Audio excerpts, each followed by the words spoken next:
Jadi kekayaan Anda juga dipertanyakan. Fair, menurut saya itu adalah fair. Iya. Kalau saya tanya sekarang mewakili orang yang ingin tahu, berapa kekayaan Anda hari ini? Saya nggak tahu jumlahnya persis ya.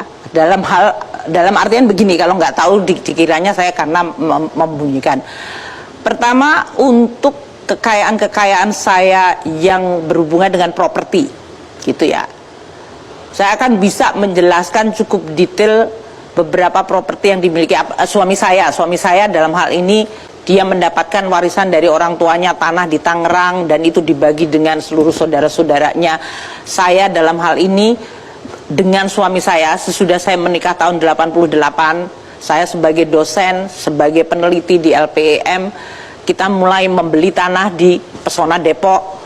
Kita cicil pakai banknya sekarang udah nggak ada, Bank Bali, 30 tahun selesai. Saya kemudian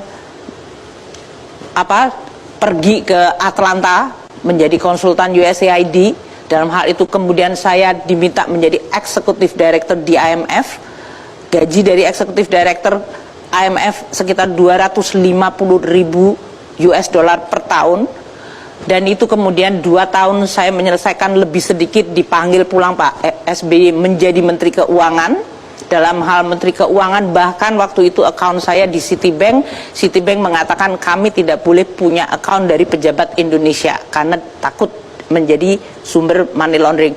Account itu sudah saya buka waktu saya di IMF di Amerika Serikat.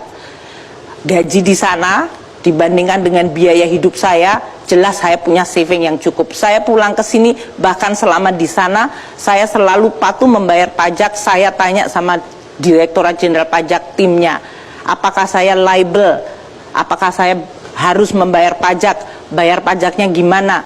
Karena sebagai pegawai IMF, World Bank, pegawai internasional, itu kita memang di-exempt dari pajak Indonesia. Itu ada aturannya, jadi bukan selera saya pribadi. Jadi saya selalu konsultasi patuh SPT saya selalu disampaikan, walaupun kalau saya waktu itu kerja di luar negeri, saya tidak seharusnya lebih dari 6 bulan, saya tidak seharusnya menyampaikan SPT. Tapi kalau Anda lihat SPT saya selalu setiap tahun ada. Berapa banyak kemudian dari dana itu dengan tabungan saya membeli apartemen untuk anak saya yang sedang kuliah. Saya tinggal di Jakarta, dia masih harus kuliah, sehingga tidak terlalu jauh dari rumah saya yang di Bintaro. Kalau yang rumah Bintaro, wartawan banyak yang tahu karena mereka waktu itu sering main ke sana waktu saya masih menjadi pengamat.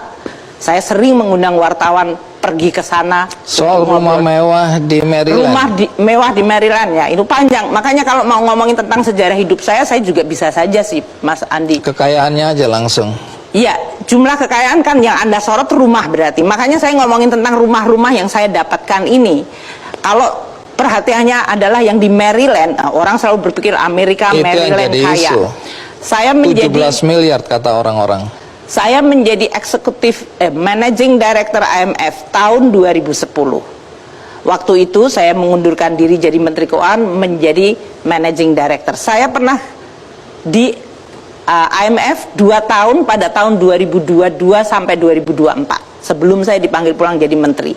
Jadi saya sudah tahu bahwa kalau kerja di World Bank di Washington DC, maka tiap tahun kita akan keluar untuk sewa rumah sekian. Dan saya lihat kontrak saya sebagai Managing Director cukup panjang, maka saya dan suami memutuskan kita tidak sewa rumah, kita beli rumah. Mas Andi, kalau di Amerika Serikat kita mau beli rumah dan membeli mobil itu tidak serumit mungkin yang dibayangkan oleh teman-teman di Indonesia. Satu, dengan employment statement dari saya. Jadi saya sebagai Managing Director IMF, World Bank waktu itu, Bank Dunia mengeluarkan statement, Sri Mulyani sebagai Managing Director, salary-nya setiap tahun adalah sekian. Itu ditandatangani saja oleh kepala HRD-nya di Bank Dunia. Dengan itu Pak, saya langsung hari kedua saya bisa beli mobil. Saya nggak nyewa mobil, saya beli mobil, langsung hari itu juga saya kendarai mobil itu. Dengan itu dalam seminggu saya langsung dengan banknya adalah Bank Fund BFSD, Deposit Corporation, itu adalah bank yang dipakai oleh seluruh jajaran IMF World Bank. Saya langsung melihat daftar rumah yang memang, karena saya pernah tinggal di Washington, saya tahu daerah yang saya inginkan untuk sekolah anak-anak saya. Kita memutuskan ini ada rumah yang sedang dijual, kemudian kita lihat cicilan tiap tahunnya, tiap bulannya, salary saya di managing director itu masuk. Mas Andi, besoknya saya langsung ke lawyer, tanda tangan, maka rumah itu menjadi rumah saya dengan cicilan saya bayar dari gajinya. Berapa nilai rumah itu? Waktu kita beli pertama 1,1 juta US dollar. Kalau sekarang harganya? Ya nggak tahu harga sekarang dengan interest rate naik dan gonjang-ganjing Kalau ekonomi dibilang di sana. 17 miliar menurut Anda berlebihan atau kurang?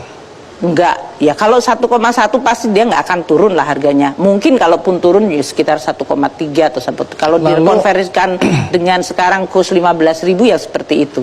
Baik, Ya kan? Anda tadi jelaskan panjang lebar untuk menunjukkan bahwa Anda punya kemampuan membeli itu karena tadi. Kita cicil, makanya di LHKPN, Mas Andi juga lihat, saya masih punya utang. 9,9 miliar. Ya itu adalah sisa cicilan yang harus tetap saya cicil.